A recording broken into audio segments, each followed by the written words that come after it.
তো Malayalam survival drama thriller মঞ্জুমেল বয়েসটা দেখে এলাম। তো সিনেমাটার ব্যাপারে আমি এখন কথা বলবো। তার আগে আমি সিনেমাটার স্টোরি ব্যাপারে আমি ছোটো করে যদি বলি, তো দেখাচ্ছে একটা গ্রুপ অফ ফ্রেন্ডস কোচিন থেকে কোডাইকানালের জন্য একটা জার্নি নেয়। বিটুইন অফ দি জার্নি ওরা গুনা কেভ ডিসাইড করে দেখতে যাবে এবং দেখতে যায়, এবং সেখানে ওদের দেয়ালে নাম লেখার ইচ্ছা হয়। তো লিখতে গিয়ে একটা বন্ধু গুহার একটা হোলের ভিতর পড়ে যায়। তো তারপর কি হয় না হয়, অন্যান্য বন্ধুরা তাকে ফেলে রেখে পালিয়ে যায় কি, তাকে কীভাবে বাঁচিয়ে আনে, পুলিশ কীভাবে ইনভলভ হয়, গ্রামবাসীরা এই ব্যাপারে কীভাবে রিয়্যাক্ট করে, এবং ফাইনালি সে বেঁচে ফিরতে পারে কি পারে না, এবং তারপর ফাইনালি ওদের জীবনে কী ইম্প্যাক্ট হয় সে নিয়ে হচ্ছে মঞ্জুমেল বয়েসটা। 2 ঘন্টা 15 মিনিটের বই, খুব বেশি লয়টার করে না, একদম টু দ্য পয়েন্ট স্টোরি দৌড়তে থাকে এবং প্রচণ্ড এঙ্গেজিং। তো ভালো দিক যদি আমি বলি, এখানে ড্রামা এবং যে ইমোশনাল পার্টটা রয়েছে সেটা well designed and well executed. ওদের ভিতরে যে কমোডাড্রিটা রয়েছে বা ওখানের ভিতরে যে ব্যান্ডেডটা রয়েছে, যে কেমিস্ট্রি রয়েছে, এই যে এতগুলো বন্ধু দেখিয়েছে, সেই জিনিসটা খুব ভালো। এবং এই যে কমোডাড্রিটা এবং এবং ওদের ভিতরে যে ইমোশনাল পার্টটা রয়েছে সেটা এত ভালোভাবে কাজ করছে বলি, ফাইনালিতে গিয়ে কী হয় কী না হয়, এবং একটা বন্ধু ওদের নিচেও যায় এই বন্ধুকে বাঁচিয়ে আনার জন্য, সেইখানে যে ইমোশনাল পার্টগুলো কাজ করে সেটাও খুব ভালো, এবং সেটা আপনাকে থ্রিল তো দেবো এবং আপনাকে ইমোশনাল করতেও সাহায্য করে। এবং এখানে টেনশনটা যে রয়েছে, সেই টেনশনটা দেখুন, টেনশনটা কিছু আহামরি না, কিছু একটা টুইস্টেড এন্ডিংও না, আমি আগেই বলে দিচ্ছি। কিন্তু সেই যে ড্রামা এবং সেই যে টেনশনটা যে বিল্ড করতে পারে এই স্টোরিটা, সেটা খুব ভালো, সেটা খুব ওয়েল এক্সিকিউটেড। এবং আরেকটা জিনিস, এখানে সাউন্ড স্টেজে প্রচুর কাজ হয়েছে, মানে সেট ডিজাইন করে ইনডোরে প্রচুর শ্যুট করা হচ্ছে, কিন্তু সেই সেট ডিজাইনটা এবং সেই যে সাউন্ড স্টেজটাকে যে ডিজাইন করেছে, সেভাবে এক্সিকিউট করেছে, লাইটিং হোক, সেটা খুব ভালোভাবে ম্যাচ করেছে অ্যাকচুয়ালি।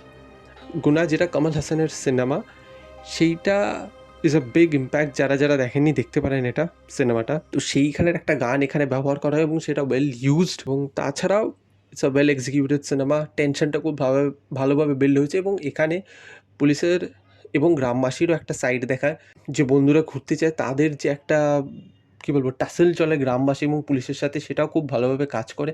এবং যে তার সাথে একটা বন্ধুকে বাঁচাতে হবে, সেই যে টেনশনটা, সেটাও খুব ওয়েল, মানে সেই ইকুয়েশনটা খুব ওয়েল এক্সিকিউটেড। একটা পুলিশ আর গ্রামবাসীকে ওয়ান ডাইমেনশনাল দেখায়নি, সব রকমের লোকজন রয়েছে, হেল্প করতেও চায়, রিলাক্টেন্ট টু হেল্প, সেই জিনিসটাও দেখিয়েছে। এবং যে বন্ধুটা পড়ে গেছে তার দিকটাও, তার সাইকোলজিটাও কিন্তু কম বেশি হলেও এক্সপ্লোর করেছে। তো এইগুলো তো প্রচণ্ড ভালো, এবং সার্ভাইভাল থ্রিলারে এই জিনিসগুলো করতেই হবে, সেটা আপনাকে আরও এঙ্গেজ করবে। এবং আপনি যখন থিয়েটার থেকে বেরিয়ে আসবেন, this is how a story will stay with you, আরও বেশি রেলেভেন্সি তৈরি করতে পারে।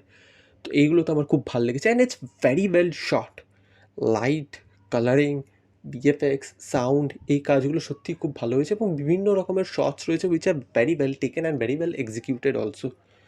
তো এইগুলো তো হলো ভালো দিক। খারাপ দিকের ভিতর আমি বলতে গেলে বলবো, দেখুন ওদের যে এই যে জার্নিটা রয়েছে ফ্রম কোচিন টু কোডাইকানাল, জার্নিটা কিন্তু শুরু হয় বেশ খানিকটা সময়ের পর।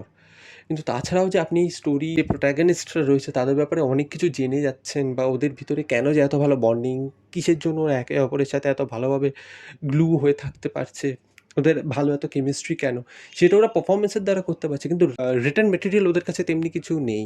তাছাড়াও যে এত ভালো পারফরমেন্স করতে পেরেছে, তার জন্য তো সত্যিই বাহবা জানাতেই হয়। তো এই একটা আমার জিনিস খারাপ লেগেছে, যে আপনি যে জার্নিটা রয়েছে তাছাড়া সেটা শুরু করার আগেও আপনি এতটা বিল্ড আপ দিচ্ছেন, কিন্তু আপনি এক্স্যাক্টলি জিনিসগুলো দেখাতে পারছেন না, যার জন্য প্রোটাগনিস্টের সাথে আপনি প্রথম থেকেই ইনস্ট্যান্টলি কানেক্ট হতে পারবেন, যে ইমোশনালগুলো কাজ করবে, সেটা যে একটা কী বলবো, একটা স্টার্টার হিসেবে কাজ করবে, সেই জিনিসটা হয় না। তো এই আমার একটা খারাপ জিনিস লেগেছে। তাছাড়া কিছু জায়গায় আপনার ফল্টার করবে, আপনি বুঝতে পারবেন ইনডোর শট টেকেন। তাছাড়া খুব একটা আপনার চোখে লাগবে না। টেনশন অ্যান্ড ড্রামাটা এত ওয়েল এক্সিকিউটেড, সেই জন্য তো আপনার হাইলি রেকমেন্ড করবো, আপনারা যদি চান সিনেমা হলে দেখে আসুন মঞ্জুমেল বয়েস। হ্যাঁ, আমি কিন্তু হিন্দি ডাবে দেখিনি, আমি কিন্তু অরিজিনাল মালায়ালাম ভার্সনেই দেখেছি। আপনারা যদি হিন্দি ডাবে দেখতে চান, তাহলে তো এখনও হিন্দি ডাব এখানে বেরোয়নি, ইউ হ্যাভ টু ওয়েট। ওটিটিতে যদি আসে, আমি নিশ্চয়ই একটা পোস্টে জানিয়ে দেবো, তখন আপনারা দেখে নেবেন মঞ্জুমেল বয়েস। তাছাড়া আপনারা চাইলে সিনেমা হলে গিয়ে দেখে আসুন মঞ্জুমেল বয়েস। এই ছিল আমার ভার্ডিক্ট। দেখিয়েছি, আপনারা জানবেন আপনাদের ভার্ডিক্ট। দেখা হচ্ছে পরের ভিডিওতে। থ্যাংক ইউ, টাটা, বাই বাই।